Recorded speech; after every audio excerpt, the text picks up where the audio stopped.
kalau ada masalah dalam rumah tangga, misalnya sama suami, gimana cara menyelesaikannya?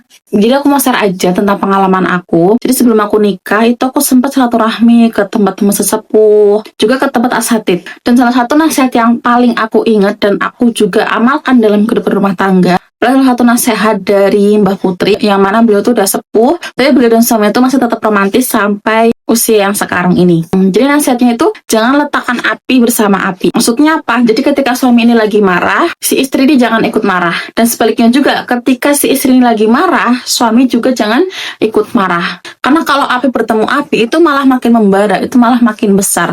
Yang ada masalahnya yang tadinya nggak seberapa, malah jadi meledak, malah jadi besar masalahnya. Karena apa? Karena ada sumbunya. Jadi kalau misalkan kita lagi ada masalah sama suami, sebisa mungkin kita meredam ego kita biar nggak ikut marah juga. Dan kalau misalkan nanti situasinya kau udah mulai meredam, udah nggak sepanas tadi, coba deh kita sebagai istri, kita datengin suami, mungkin bisa dengan bawa minuman kesukaannya, teh anget, kopi, ataupun dengan cemilan kesukaannya juga bisa. Kita datang ke suami, kita minta maaf dengan penuh kelembutan. Entah siapapun yang salah ya, di antara suami dan istri, coba kita sebagai istri, kita mendahulukan untuk meminta maaf duluan sama suami. Kita minta maaf atas kesalahan kita. Entah siapa yang salah, karena dalam suatu permasalahan, misalnya keduanya ini punya indikasi bersalah masing-masing.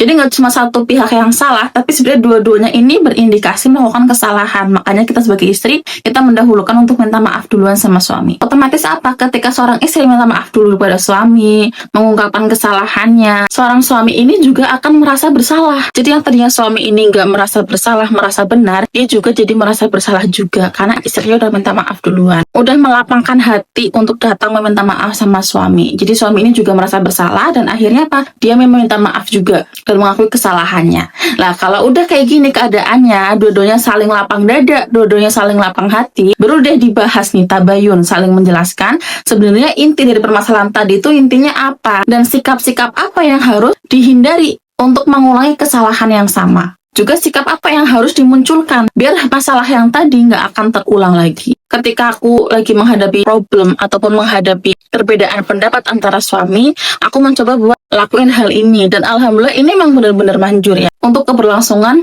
dalam rumah tangga. Karena kalau dari kedua belah pihak nggak ada yang mau menurunkan ego untuk minta maaf duluan, maka masalah ini nggak akan selesai. Malah jadi masalah ini bakal menimbun dan akhirnya meledak suatu saat. Buat kamu yang belum menikah, ini sebagai pelajaran buat nantinya kamu menghadapi problem dalam rumah tangga. Karena yang namanya perbedaan pendapat itu nggak mungkin nggak ada ya, pasti tetap ada dalam hidup rumah tangga. Buat kamu yang sudah menikah dan belum menerapkan ini, coba deh terapin ini. Insya Allah manjur, karena ini juga nasihat dari sesepuh yang udah